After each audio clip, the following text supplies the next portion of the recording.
Welcome to this episode of Mating Matters. I'm Dr. Wendy Walsh. This is another bonus episode as we're busy working on longer form episodes. But you know that we started our Mating Matters message hotline. I know it's not a hotline because if it was a hotline, I would pick it up right away and go, hello, are you okay? It's a message line. And the number, in case you ever want to call it, is 323-207-8277. You can call us with a story. You can call us with a question. And we will listen to them and decide if there's good material for an episode of Mating Matters. So we picked two interesting questions today, one from a young man, another from a young woman. And let's start with our guy. Yeah, I was wondering if maybe at some point you could talk about for us guys who I guess are decent looking, but we are really short. And so like girls tend to just kind of swipe right all the time. Or swipe left, whatever, whichever one is rejecting us on like dating apps and things. It can get kind of discouraging, and I kind of am like, this is weird because I work out a lot, that kind of thing. So maybe talk a little more to that. I think would be encouraging for some of us. The famous question. How do shorter men have a higher mate status? How do they get chicks? Because you listened to my episode called The Trouble with Testosterone, and all you heard is that tall men with muscles and deep voices are the only ones who have mates. Well, actually, if you're here on the planet today, it means that you came from a long line of ancestors who figured out the mating game, even if they didn't have a tall stature. So here's the first thing, and you're asking about dating apps and women swiping the wrong way. Do not put your height in the app. You want to win them over on the phone before you tell them about height. And you'll bring it up on that first phone call. Never let it be a shock in the restaurant. Because what if the girl is 5'12.5", right? And you're 5'8". And then she wears her high heels and all of a sudden you're out dating a WNBA player. So I would say do not put your height in. Women also know that when a man does not put his height in his thing, he's probably shorter. Because all the tall men do, they put it the very first thing, 6'4", 6'5", 6'3", 6'2". That's what you see right at the top, right? But shorter men don't mention height at all. And then once you get them on the phone, and never, ever meet someone in public until you court them by phone first, whether it's Skype, FaceTime, whatever. But don't waste your time having the shock value of somebody. You don't want to be shocked either. So here's the thing. When women choose men, they look for all kinds of positives and they look for all kinds of costs. On the positive side, they might look for physical prowess, athletic skill. Like you said, you work out all the time. Put that in your thing. You're a gym rat, right? Ambition, industriousness. Women love ambition because what does ambition show? You have the ability to extract resources from the environment, and going into the future, you have a plan for both your survival.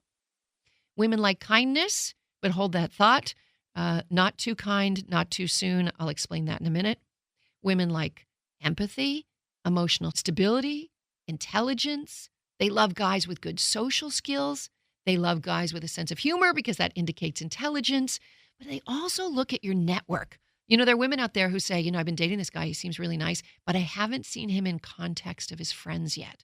Because lots of guys can pretend to be the alpha male, and then you get with their friend group and you're like, oh. So having a successful social group, whether it's the cool company that you work at, whether it's whatever people you hang out with, can really raise your mate status. And overall, your position and your in the status hierarchy of men. Now, there's some costs that women pay attention to, too, that make them turn away from men. They might impose a big risk for a mating relationship. For instance, sorry to say it, but any mate of either gender that comes with children, their mate status goes down for a while. It goes up once the kids get older, trust me on that. But when they're younger, when there's young kids in tow, that's a big cost to a potential mate. Somebody who shows up with a lot of debt, somebody shows up with $200,000 in student debt, it's like, whoa, we have to go backwards and dig you out of this hole before we move forward together. Somebody who shows a quick temper. If you're showing irritability and anger in the early stages of dating, women run fast from that. And obviously a tendency to be promiscuous. Women don't like that so much either. So what can you do? Well, as I mentioned, in your dating app profile, do not put your height, but do talk about it once you've gone past the texting phase and into the telephone phase. And then, because you're going to ask her, how tall are you? Because I really love those short little petite girls. They're so cute to me. Say something like that. And the other thing is, both genders want to win a prize. We want to feel like we had to work for something a little bit. And if you feel insecure about a piece of yourself, I promise you that leaks out your pores. And you try to compensate by being extra kind and extra nice. I'll prove to her that I could be a good mate in other ways. And that can backfire for you. Remember I told you about the kindness thing? We all want a mate who's going to be kind to us. But if they put it on us so much at the beginning, we think, ooh, they're desperate or they're doing this to everybody. What you want to do is show that you are a kind person by exhibiting it to other people, but not necessarily giving it all to them in a big clump for free. So screenwriters know this. Whenever they write a screenplay like a romantic comedy and there's a sort of bad guy that the audience might not be rooting for, but in the end he turns out to be the good guy, they always create what's called a save the cat scene. It's a little scene at the beginning where he does something nice and viewers go, oh, I can get with it now. I feel sorry for the guy. He's really a good guy underneath it all. And so this is what men should be doing in the early stages of dating, is being really nice to the waitress, tipping heavy, telling a story about, the charity work you do, the work with, I was on a homeless outreach last week. We rode in a van or whatever. So she's like, oh, he's actually kind and compassionate. Huh, but he's not giving it to me yet. What do I do to have to win him, right? So the other thing is the rate of contact. People who feel a little bit insecure because of a physical trait or some other reason, try to compensate by being very attentive with the texts and the phone calls. You can't do that. You got to literally think like an alpha male. An alpha male, when he gets a text from a woman, goes, I'm busy with what I'm doing. I'll get back to her later. There's no rush because he's so self-confident. He knows that she'll be there waiting for him. And so spacing out the time between texts a little bit, writing less. There's actually been research done by, I think it was the dating site OkCupid, because they do a lot of research on dating. And they showed that people try to reach out to people that are about 25% higher in mate status. And there's ways of looking at profiles, algorithms to figure out what mate status everybody is. And they find that those that are the highest mate status tend to write fewer words in the messages and the text. Like, yeah, cool, babe. See you later. Whatever, right? And then the other ones who are trying hard write whole paragraphs. Plenty of times, women hand me their cell phones at parties. Happens all the time. What does this text mean? Why did he write this? What's happening? I don't even need to put my glasses on to read the text. I just look at the columns. And if the column on the right, meaning the sent messages from them, are big, long chunks of copy, and there's a couple words on the other side, I'm like, you're chasing him. Do you see this chase? It's a backwards chase. He should be chasing you. You need to answer in one word and take longer to answer.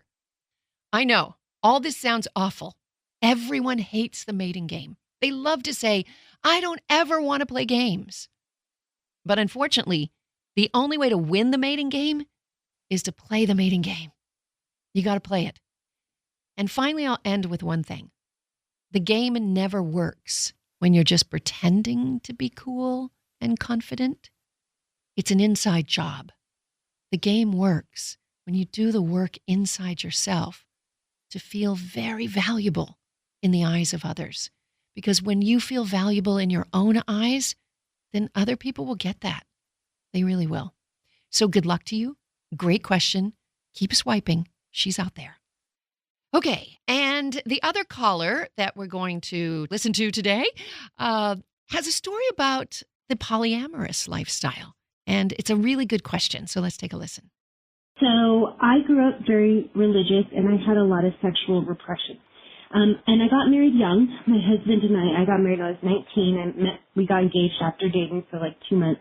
And after 10 years of being married, we left the church that we grew up in, and we were kind of like liberated souls, and we decided to open up our marriage. And I was really opened up to the world of polyamory.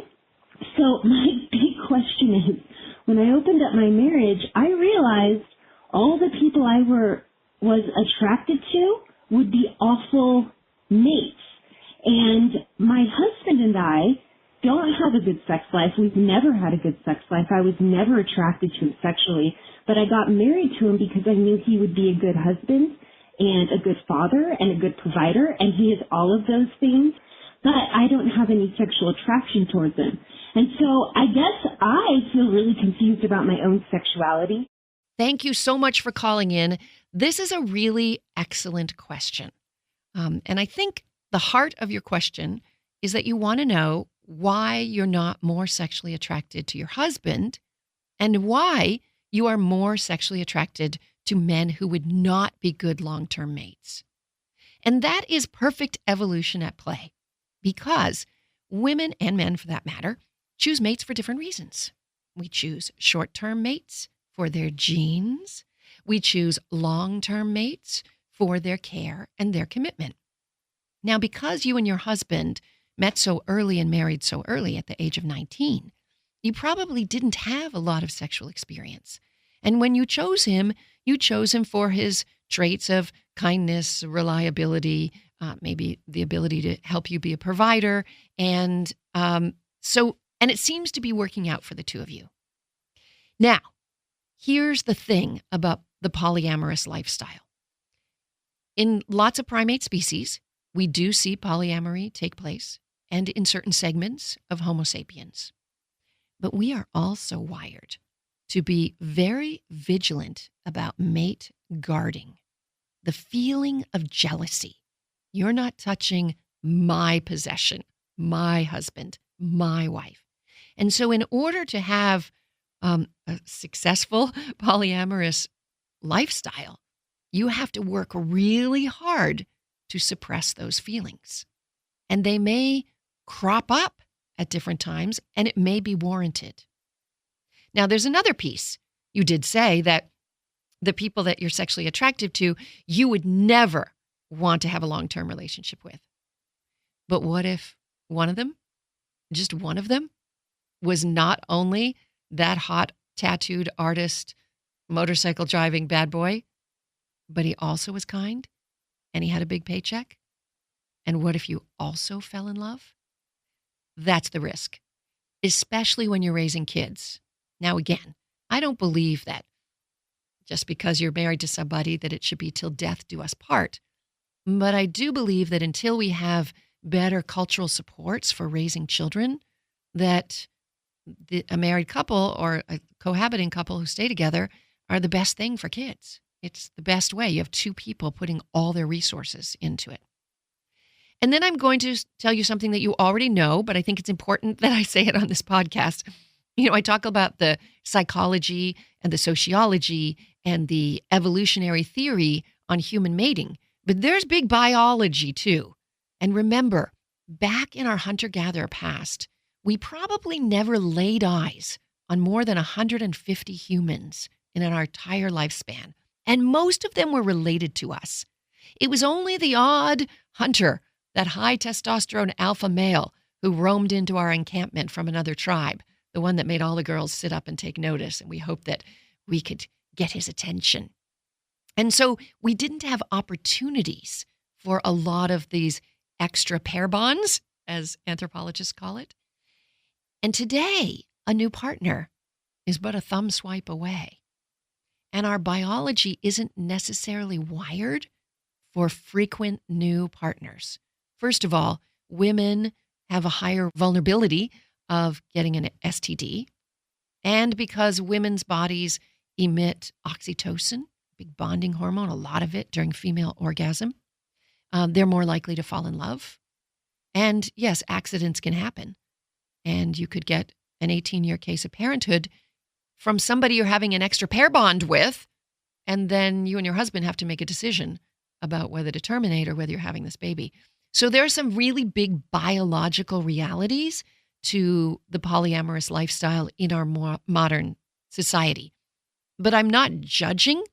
I'm just saying you have to weigh the risks with the rewards. And it sounds like whatever's happening is working out for you. Now, the other part of your question is that you're concerned why you're not more sexually attracted to your husband. But you also said you've never been. And part of that has to do, I think, with your early religious programming. You probably didn't have sex before your marriage at the age of 19, and you didn't select a partner based on sexual compatibility. And you also didn't go through those stages that teenagers go through, the petting stages, as we call it, the going around the bases, the levels of exploring whether a partner would be a good partner for you without, quote unquote, going all the way. When you wait until marriage, there is this crazy pressure to go all the way, even on your wedding night. And that can be terrifying. It can even be traumatic for people who haven't sort of done the steps towards physical and even emotional intimacy. So there may be a piece of that wound up in it as well. But I'll tell you one thing. If you and your husband were alone on a desert island with no extra pair bonds around and no kids around, you would learn to have great sex together.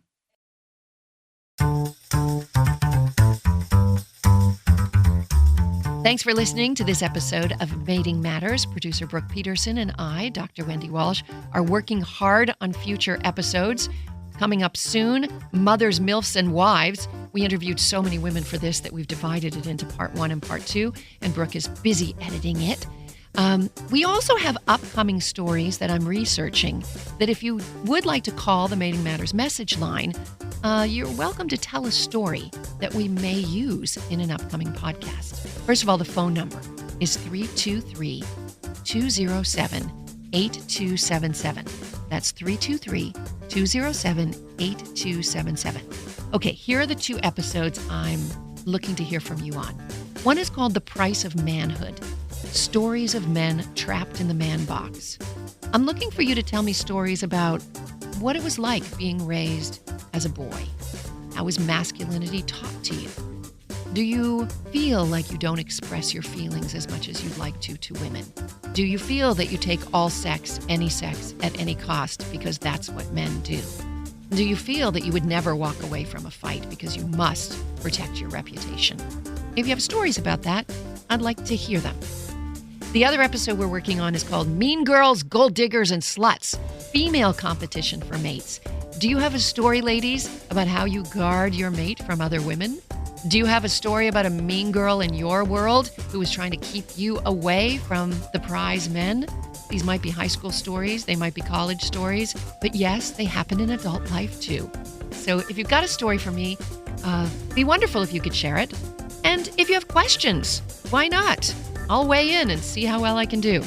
The Mating Matters message line is 323-207-8277.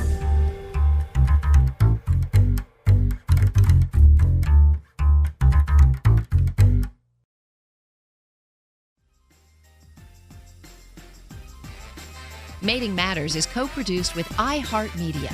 It is produced, researched, and written by me, Dr. Wendy Walsh, and it is edited and produced by Brooke Peterson. You can follow us on social media at Dr. Wendy Walsh. Please share this podcast with a friend. It's the only way that people find out about podcasts, so please tell somebody about it if you liked what you heard. And don't forget to write a review. It makes a big difference, and it's really good karma.